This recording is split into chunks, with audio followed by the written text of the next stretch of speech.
начали проект по переселению граждан из оползневой зоны. Довольно серьезная проблема.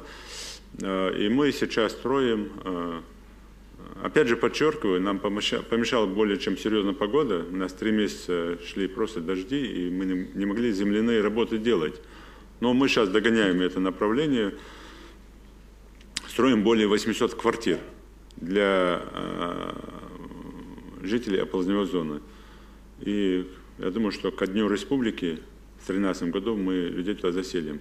И дальше у нас проект в 2013 году реализовать вообще 100% проблему оползневой зоны решить. Там 1514 жителей, семей, которых надо нам переселить. Это серьезный проект.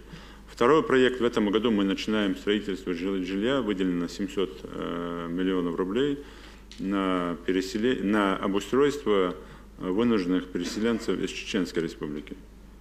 И я надеюсь, что к концу года мы тоже, 2013 года, проблему с местами компактного проживания, тем более там идут торги, там есть те, которые незаконно проживают в этих местах компактного проживания, которые сегодня пытаются выходить на различные, в том числе желтую или красную, или синюю, или официальную прессу, и на этом играть. Мы это видим, это наблюдаем, но тем не менее мы там это направление, эту работу ведем. Те, кто законно заслуживает, должны получить эту господдержку, они получат. Те, кто уже получили и не один раз, как бы они на какие семьи не выходили, они ничего не получат от государства, это уже точно. Поэтому мы здесь тоже в этом направлении работаем. И один из таких хороших проектов, мы заключили соглашение МСБ-банк, и есть такая программа «1000 квартир». Мы 100% гасим процентную ставку тем, у кого зарплата до 10 тысяч рублей, и дальше человек выплачивает. И в целом получается процент, кредит в целом, там, средний, если округлить, ну, порядка 5-6 тысяч рублей. Ну, есть и 4 тысячи там, по процентам, если разложить. И мы этим людям тоже частично гасим процентную ставку. И здесь мы делаем упор на молодежь. Молодежь участвовала бы в этом проекте, и многие сейчас подписывают соглашения, и строительство жилья и такое начнется. И еще один такой проект хороший. Мы выделяем участки земли для строительства эконом-жилья. Мы подписали ряд соглашений. Надеюсь, с 2013 года начнем уже строить по весне эконом-жилье для жителей республики. Качественное, хорошее, но более дешевое. Где-то от 16 тысяч до 18 тысяч за квадратный метр жилья. Это тоже проекты, по которым мы хотим реализовать проблему с жильем. Ну и плюс мы в 8 населенных пунктах уже определились земельными участками, в 3 населенных пунктах уже земли выдали, те, которые стоят в очереди на получение земли. Ну и в остальных тоже в 2013 году будем выделять эту землю для того, чтобы люди могли бы обустраиваться. Мы построили в этом году и ввели в строй 6 дошкольных учреждений. 6, почти на 1000 детей. И скажу, 3 садика – это за счет собственных средств. Это тоже большой плюс. Плюс еще какой? Мы делаем садики уже больше инновационными в плане того, чтобы садик мог сам себе зарабатывать и снижать нагрузку на бюджет республики. Вот последний садик, который мы открыли в Назране, он с 2 бассейнами. Мы изначально и ставили такую задачу, и он один из самых красивых, наверное, даже не только в Ингушетии, вообще на Северном Кавказе. Он такой продвинутый, хороший, на 220 мест. Хотя набрали мы туда 245 детей. Почему? Потому что по СНИПам, по всем там позволяют. И мы планируем в этих садиках после 19 часов до 21 часа платные курсы и по плаванию, и по музыке, и по танцам, и по чтению. То есть разные формы, чтобы этот садик мог в рамках закона Российской Федерации и зарабатывать, ну, естественно, и подготовка самого персонала от этого только лучше и качественно. Вот такие формы. На 2013 год также заложено и средства. Вы знаете, что и на правительственной комиссии, и в послании президента Владимира Владимировича Путина довольно серьезно обращено внимание на обеспечение детей дошкольными учреждениями.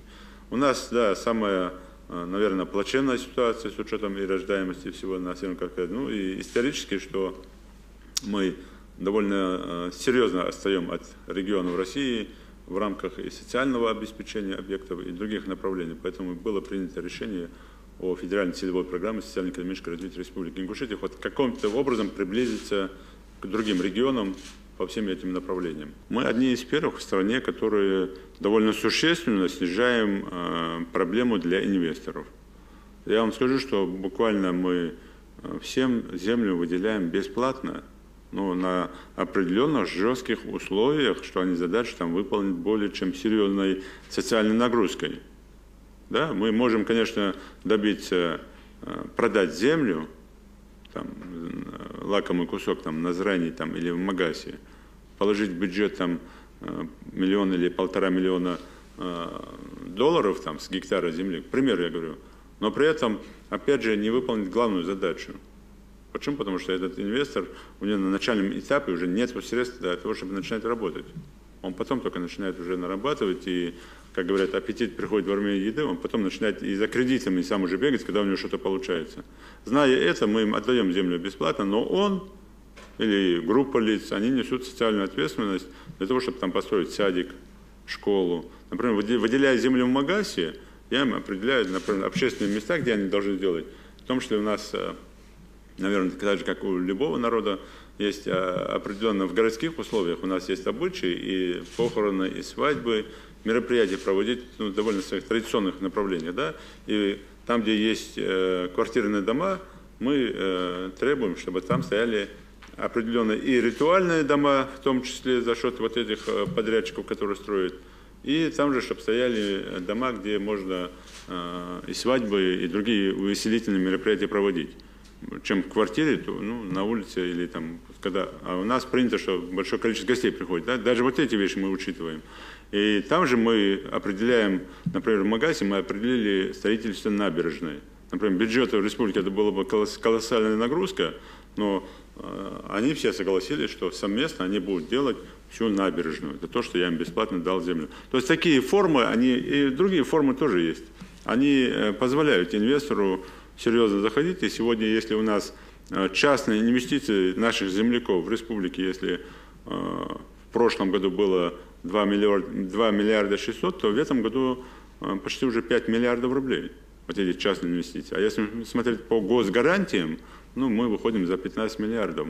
За 15 миллиардов работы. Именно частных, не государственных, а частных инвестиций. Это большой плюс. Это большой плюс, и мы думаем, что мы на правильном пути. Тем более мы сейчас создали ввели институт уполномоченного по правам инвесторов и предпринимателей. И довольно серьезно он помогает в этой работе. Уже практически участвует в проектах и в предложениях. Да. Он довольно серьезно работает. У нас есть ряд таких серьезных проектов на 2013 год. Это и строительство завода по энергосберегающим лампам, довольно серьезный проект. Строительство комбината детского питания, чтобы обеспечить Северокавказский регион в том числе. Ну и, конечно, постараться мы будем делать все, чтобы перевести аэропорт Магас на международный уровень. Он один из, наверное, красивых, лучших на Кавказе после минеральных вод. И взлетно-посадочная полоса сегодня позволяет принять все типы самолетов. Вот такие объекты, амбициозные проекты у нас есть, и я думаю, что мы их реализуем. Ну и, конечно, одним из таких проектов, это 10 января мы запускаем поезд. Это полностью из обновленного состава. Он будет ходить через сутки на начальном этапе. И сокращение, это скорый фирменный поезд, сокращение на начальном этапе до лета это почти на 8 часов. А в последующем, если мы сегодня на 44 часа поезд наш идет, то с 1 июня этот поезд будет ходить уже 28 часов. И там все современные условия созданы для того, чтобы предприниматели по ходу движения поезда могли бы туда подсаживаться, не только вообще жители, которые по ходу движения поезда, могли бы подсаживать этот поезд, там современные вагоны и купейные, и СВ-вагон, вагон-ресторан, и плацкартный вагон, они самые современные. Я думаю, что мы хорошо брендируем и Республику Ингушетия, ну и, естественно, снизим дотационность республики в этом направлении и начнем в том числе, не мы, конечно, а РЖД начнет на этом зарабатывать.